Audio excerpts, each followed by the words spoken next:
नमस्कार दोस्तों, बहुत बहुत स्वागत है आपका अपने चैनल पर। और मैं अभिषेक शर्मा आज इस वीडियो में बात करने वाला हूं सीपीसीटी का रिजल्ट जो अनाउंसड किया गया है, जो डिक्लेयर किया गया है बहुत लंबे टाइम के बाद। क्योंकि बेसिकली होता क्या था कि जब भी सीपीसीटी का एग्ज़ाम होता था उसके 1 महीने के अंदर ही रिजल्ट आ जाता था और स्कोर कार्ड जारी कर दिए जाते थे।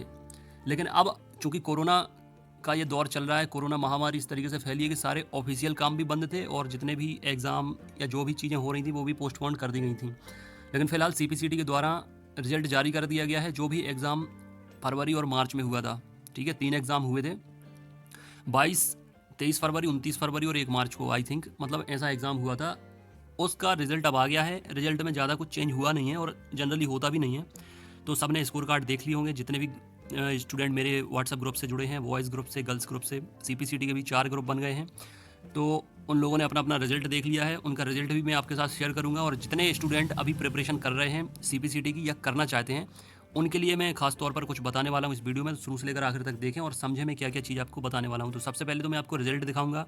जितने भी स्टूडेंट ग्रुप में जुड़कर तैयारी कर रहे हैं, चैनल से जुड़कर तैयारी कर रहे हैं, इसमें कुछ ऐसे स्टूडेंट ऐसे भी हैं जो 15 से 20 दिन पहले आए थे, कुछ स्टूडेंट ऐसे हैं जो 7 से 8 दिन पहले आए थे, और कुछ ऐसे स्टूडेंट हैं जो काफ़ी लंबे टाइम से जुड़े थे। तो मैं उसी के हिसाब से आपको उनका रिजल्ट भी दिखाऊंगा। और ऐसे स्टूडेंट, ऑलमोस्ट ऐसे सभी स्टूडेंट हैं जिनने टेस्ट सीरीज लगाकर प्रिपरेशन की थी। लास्ट टाइम पर आप क्या कर सकते हो, सिर्फ और सिर्फ टेस्ट सीरीज ही कर सकते हो।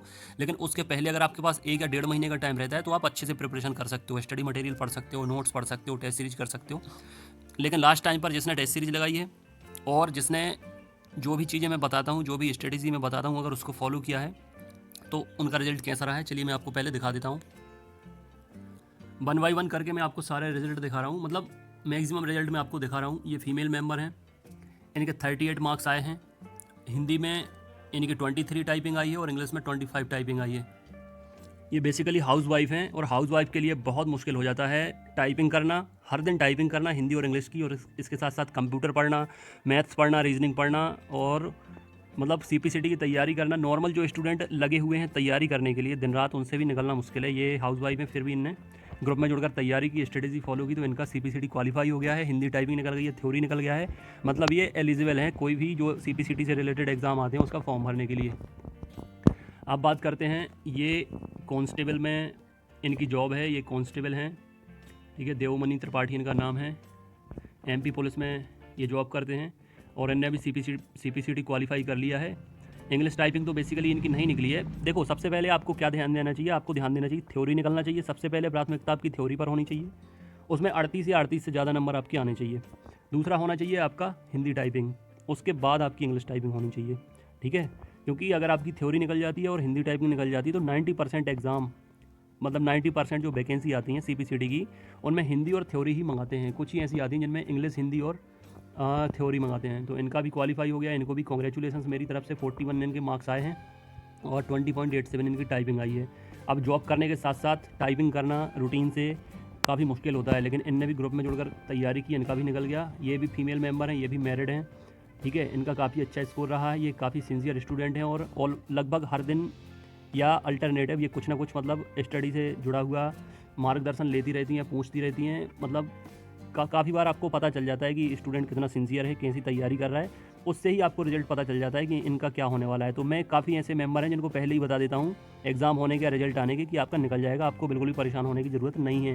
लेकिन उसके लिए ज़रूरी होता है कि जो भी मैं चीज़ें आपको बताऊँ, स्ट्रेटेजी, टाइम टेबल, रूटीन, जो भी आपको बताऊँ वो आपको फॉलो करना होता है। जो भी स्टडी मटेरियल मेरे द्वारा प्रोवाइड किया जाए, चाहे नोट्स, चाहे टेस्ट सीरीज, उन पर भी आपको अच्छे से ध्यान देना होता है। तो इनकी 48 मार्क्स आए हैं थ्योरी में। अंग्रेजी थोड़ी मुश्किल भी होती है, और बेसिकली इंग्लिश में क्या होता है कि जब आप टाइपिंग करने जाते हो तो वहाँ स्पीड थोड़ी कम आती है। जैसे आप घर पे प्रैक्टिस करते हो या कहीं पर सीखने जाते हो तो इंग्लिश की अगर आपकी 32 आ रही है तो हो सकता है जब आप टाइपिंग करने जाएँ तो वहाँ 30 आए या 29 आए। और हिंदी के साथ उल्टा होता है, अगर आपकी घर पे या जहाँ भी सेंटर पे आप टाइपिंग करते हो और अगर आपकी 25 आ रही है तो हो सकता है जहाँ भी आपका एग्ज़ाम सेंटर है वहाँ पर आपकी 30 आए। मतलब हिंदी का ऐसा मुझे भी एहसास हुआ है कि हिंदी कुछ ना कुछ प्लस हो जाती है और इंग्लिश थोड़ी माइनस हो जाती है। क्योंकि मैंने भी कई बार एग्ज़ाम दिया है सीपीसीटी का, 2000 बेसिकली 2 ही बार दिया है। 2017 में दिया था, तो 2019 तक वैलिड था। 2 साल की पहले वैलिडिटी रहती थी और फिर 2019 में दिया था, तो अब 4 साल वैलिडिटी हो गई। तो मैं बेसिकली मुझे एनालिसिस करना होता है एग्ज़ाम्स का कि कैसा पेपर लेवल आता है, उससे मुझे हेल्प मिलती है स्टडी मटेरियल प्रिपेयर करने में, टेस्ट सीरीज बनाने में। इसलिए मैं भी कई बार सीपीसीटी एग्ज़ाम देने चला जाता हूँ। तो आपका जो अभी फरवरी मार्च को जो एग्ज़ाम हुआ है इसका पैटर्न ज़्यादा डिफिकल्ट नहीं था, ये मैंने एनालिसिस करके पाया था। जो पहले आ रहा था उससे थोड़ी सा ईजी लेवल था, और मैंने बोला भी था कि आप लोग अभी प्रिपरेशन कर लेंगे तो आने वाले टाइम में आपको सीपीसीटी से जितने भी एग्ज़ाम आ रहे हैं उनमें आपको बहुत हेल्प होगी। तो अभी कोरोना के चलते वैकेंसी आई नहीं है, अभी आपको एक बार मौका, फिर से एक मौका मिलेगा। जुलाई में अभी एग्ज़ाम होगा सीपीसीटी का, तो आप फिर से एक बार अपना सीपीसीटी जिसका नहीं निकला है वो निकाल सकते हैं, और जिसका निकल गया है वो हिंदी की साथ साथ इंग्लिश भी निकाल सकते हैं। कपिल कुमार जी हैं, इनका भी सीपीसीटी निकल गया है, 39 मार्क्स आए हैं। और सबसे अच्छी बात यह है कि इनकी इंग्लिश और हिंदी दोनों टाइपिंग निकल गई हैं। इंग्लिश में 35 है और हिंदी में 28, क्योंकि इंग्लिश में चाहिए पड़ती है 30 और हिंदी में चाहिए पड़ती है 20, और थ्योरी में चाहिए पड़ते हैं 38 मार्क्स। तो इनका सब कुछ क्लियर हो गया है, तो इनको बहुत बहुत बधाई। इसके बाद ये मैसेजेस आने शुरू हो जाते हैं, ठीक है। मैसेजेस आने के बाद जिसका क्वालिफाई हो जाता है तो वो अपना जो भी उनका फीडबैक होता है वो देते हैं। कॉन्ग्रेचुलेसन्स मेरी तरफ से रहती हैं सभी को, मुझे हार्दिक बहुत ज़्यादा खुशी होती है। चाहे ना सिर्फ वो सीपीसीटी एग्ज़ाम, कोई भी एग्ज़ाम में अगर आप सफलता पाते हैं, अच्छा परफॉर्म करते हैं, तो मेरी मेहनत तो वहीं सार्थक हो जाती है कि इतने ग्रुप्स बनाकर अगर मैं आपकी प्रिपरेशन कराता हूँ, आपको टाइम देता हूँ, proper guidance, routine, strategy, time table सब कुछ अगर आपको देता हूँ, तो मैं आपसे एक्सपेक्ट करता हूँ बहुत अच्छे रिजल्ट की। तो ये इनका रिज़ल्ट है आयुष जी का, इनके 40 मार्क्स आए हैं। हिंदी टाइपिंग तो निकल गई, लेकिन इंग्लिश में थोड़ी सा रह गए हैं, 29.40 हुई है, 30 चाहिए होती है। तो उम्मीद रखेंगे आप तो अच्छा रहेगा, अगली बार आप फिर से पेपर देंगे, टाइपिंग आपकी दोनों निकल जाएंगी, ठीक है। तो ये है कि आप एप्लीकेबल हैं आने वाले एग्ज़ाम्स के लिए। ये हर्षाली जी हैं, ये भी बहुत परेशान थी, इन्हें लग रहा था इनका नहीं निकल पाएगा सीपीसीटी, क्योंकि जिनका कंप्यूटर बैकग्राउंड नहीं रहता उन बच्चों के मन में और ज़्यादा डर बिठा दिया जाता है कुछ अदर स्टूडेंट के द्वारा जिनका कंप्यूटर बैकग्राउंड होता है, कि जब हमसे नहीं निकलता तो आपका कैसे निकलेगा, ऐसा वैसा तमाम बातें की जाती हैं। लेकिन ऐसा कुछ नहीं है, सबका निकल सकता है, बस वही रहता है कि आपको प्रिपरेशन करनी पड़ती है अच्छे से, ठीक है। इनके 41 मार्क्स आए हैं। इनका भी इंग्लिश में बहुत बहुत बारीकी से रह गया है, 29.93 टाइपिंग आई है, जबकि 30 चाहिए होती है। तो थोड़ी सी अगर 4-5 वर्ड और टाइप करती तो संभवतः इनकी निकल जाती, लेकिन कोई बात नहीं, अगली बार निकल जाएगा। अभी भी आप एप्लीकेबल हैं जो भी वैकेंसी आएंगी उनके लिए, क्योंकि हिंदी और टाइपिंग तो आपकी हिंदी और थ्योरी निकल गई है, तो आप भर सकती हैं। और ये जो मैं आपको स्टूडेंट दिखा रहा हूँ, इनका पहले अटैम्प्ट में ही निकला है। ये वर्तिका जायसवाल जी हैं, इनका पहले अटैम्प्ट में ही निकला है और काफ़ी सिंसियर स्टूडेंट है। 75 में देखिए 46 तो स्कोर किया है इनने, और हिंदी टाइपिंग में 26 है और इंग्लिश में भी 28.33 है। तो मतलब इनका सीपीसीटी क्वालिफाई है। अभी एक बार और ट्राई करेंगे तो इंग्लिश भी निकल जाएगी। तो इन सभी लोगों को मेरी तरफ से बहुत बहुत शुभकामनाएं। और भी बहुत सारे स्कोर कार्ड हैं, क्योंकि मैंने आपको बताया कि 4 ग्रुप बने हैं, जिनमें 3 बॉयज़ के हैं और एक गर्ल का ग्रुप है, एक फीमेल है और 3 मेल ग्रुप हैं। तो इन सभी को मेरी तरफ से बधाई। जितने लोगों का भी सीपीसीटी निकल गया है, 90% लोगों का सीपीसीटी ग्रुप में से क्वालिफाई हो जाता है। कुछ ऐसे लोग रह जाते हैं जो लास्ट टाइम पर आते हैं, या जो लोग लापरवाही करते हैं, प्रॉपर चीज़ों को फॉलो नहीं करते हैं। तो अभी भी आप लोगों के पास एक मौका और बनेगा, क्योंकि कोरोना के चलते अभी वैकेंसीज़ नहीं आएंगी कम से कम 2 से 3 महीने, मतलब सितंबर या अक्टूबर से आप समझ सकते हैं कि आपके लिए नोटिफिकेशन आना शुरू हो सकता है आने वाली भर्तियों के लिए। तो अभी जुलाई में आपका सीपीसीटी एग्ज़ाम होगा, तो इसके लिए जितने लोगों का रह गया है, निकल नहीं पाया है, या जिनका थ्योरी पार्ट नहीं निकल पाता, वो लोग ज़रूर, मैं आप लोगों का वेलकम करता हूँ। आप लोग ग्रुप से जुड़ें, नीचे लिंक दी गई है, वीडियो के नीचे कमेंट बॉक्स में लिंक दी गई है सीपीसीटी ग्रुप में जुड़ने के लिए, तो उस लिंक से आप लोग जुड़ जाइए। फिर वहाँ पर मैं आपको अलग अलग कर दूंगा, फीमेल को अलग कर दूंगा, बॉयज़ को अलग कर दूंगा, गर्ल को अलग कर दूंगा, ठीक है। तो आपकी प्रिपरेशन भी अच्छी हो जाएगी, और इसके साथ साथ थ्योरी पार्ट की आप लोग चिंता ना करें। हालांकि सबसे ज़्यादा चिंता की बात तो थ्योरी पार्ट में ही रहती है, लेकिन जैसा कि आप लोगों को बताया कि मैंने एमसी किया हुआ है, ठीक है, मास्टर ऑफ कंप्यूटर एप्लीकेशन, इसलिए मुझे पता है कि किस तरीके के लेवल के क्वेश्चन सीपीसीटी में रखे जा सकते हैं और किस लेवल से ज़्यादा नहीं रखे जा सकते हैं, ठीक है। बेसिकली नेटवर्किंग हो गया, इंटरनेट हो गया, एमएस ऑफिस हो गया, लैंग्वेजेस के भी आजकल बेसिक क्वेश्चन आने लगे हैं, जावा हो गया, C++ हो गया, और विजुअल बेसिक हो गया, इनसे भी काफ़ी कुछ, .NET हो गया, बेसिक क्वेश्चन इनसे बन जाते हैं। लेकिन मेजर पोर्शन जो आपका रहता है वो कंप्यूटर के कंपोनेंट होते हैं, मेमोरीज होती हैं, ठीक है, इनपुट आउटपुट डिवाइस, ये सारी चीज़ें रहती हैं, इन्हीं से क्वेश्चन बनते हैं। और सबसे ज़्यादा क्वेश्चन डिफ़िकल्ट करने के लिए एक्सेल से पूछे जाते हैं, ठीक है। इसलिए आपको प्रिपरेशन प्रॉपर करते रहना है। मैं आपको थ्योरी पार्ट जो है उसके नोट्स, अभी तक मैं सिर्फ टेस्ट सीरीज़ देता था, टेस्ट सीरीज़ से 90 to 95 बच्चे क्वालिफाई कर जाते थे।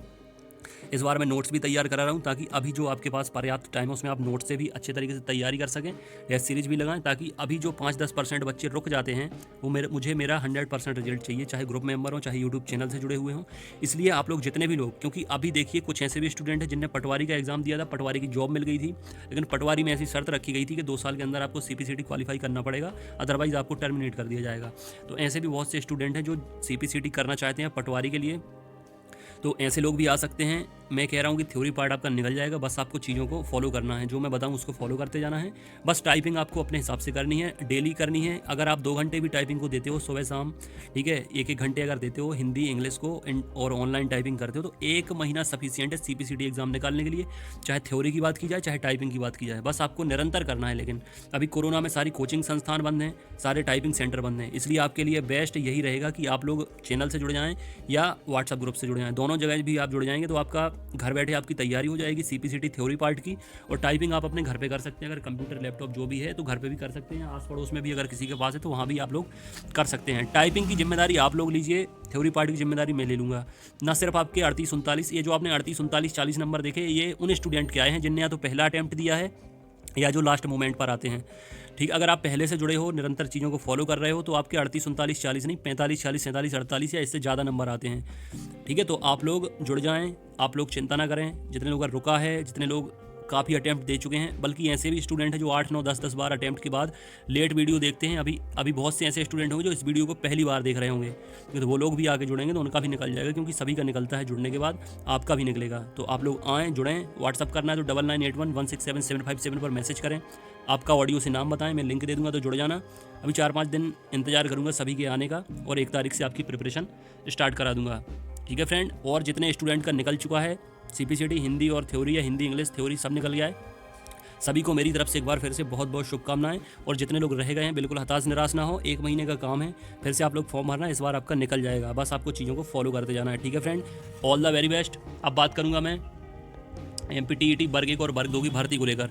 बहुत चिंता है MPTET के स्टूडेंट्स को, वर्ग 1 और वर्ग 2 में जिनका सिलेक्शन हो चुका है, जिनका लिस्ट में नाम आ चुका है, उन्हें लग रहा है कि भर्ती कैंसिल तो नहीं हो जाएगी। तो फ्रेंड्स, मैं आपको बता रहा हूँ, डिले थोड़ी सा हो रहा है, कोरोना के चलते ही आपका डिले हो रहा है। अदरवाइज अब तक तो आपके हाथ में लेटर भी आ गया होता, ज्वाइनिंग लेटर। इसलिए चिंता ना करें, सिर्फ कोरोना की परेशानी है, इस वजह से डिले हो रहा है, बाकी और कोई समस्या अभी आपके ज्वाइनिंग में नहीं आएगी। और ये प्रक्रिया ऑनलाइन होनी है। आपकी जो चॉइस फिलिंग हो गई है, ऑनलाइन डॉक्यूमेंट वेरिफिकेशन हो गए हैं वर्ग 1 के, उनकी अब केवल सेंटर पर जाकर ऑफलाइन डॉक्यूमेंट वेरिफिकेशन होना है, और वर्ग 2 में अभी चॉइस फिलिंग होनी है, ऑनलाइन डॉक्यूमेंट वेरिफिकेशन होना है। तो थोड़ी सा आपको सब्र करना पड़ेगा, जुलाई तक आपकी प्रक्रिया जो है वो पूर्ण हो जाएगी।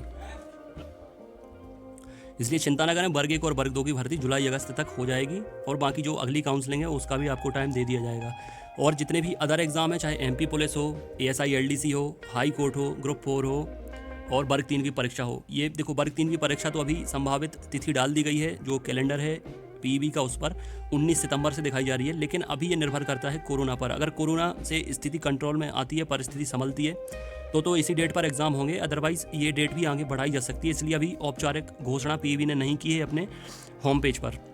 अभी ये डेट संभावित है, लेकिन आपको यही मानकर तैयारी करनी है। और बाकी जितने भी अपकमिंग एग्जाम हैं वो भी लगभग इस साल के अंत तक आपको नोटिफिकेशन देखने मिल जाएगा। सितंबर, अक्टूबर और नवंबर में आपको नोटिफिकेशन देखने मिल जाएगा। इसलिए आपको अभी सिर्फ तैयारी करना है, तैयारी पर फोकस करना है।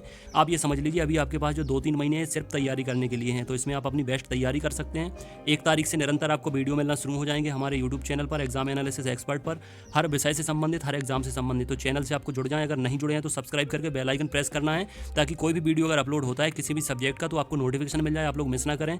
निरंतर घर बैठे अपनी तैयारी करें, क्योंकि अभी कोचिंग्स की कोई भी ऐसी संभावना नहीं दिख रही है कि अगले 1 से 2 महीने तक। और कोचिंग तो मेरी हिसाब से जाना भी बेकार है, क्योंकि आप आजकल इतनी डिजिटल व्यवस्था कर दी गई है, आपको घर बैठे अपनी प्रिपरेशन कर सकते हैं। तो कोचिंग जाके पैसे बर्बाद क्यों करना, टाइम बर्बाद क्यों करना। घर बैठे आप लोग तैयारी करें। चैनल से जुड़ जाएंगे, ग्रुप से अगर जुड़ जाएंगे तो आपको प्रॉपर हर दिन अपडेट भी मिलती रहेगी, और आपको क्या करना है वो भी सारा कुछ आपको पता लगता रहेगा। ठीक है friend, thank you very much, all the very best and take care yourself.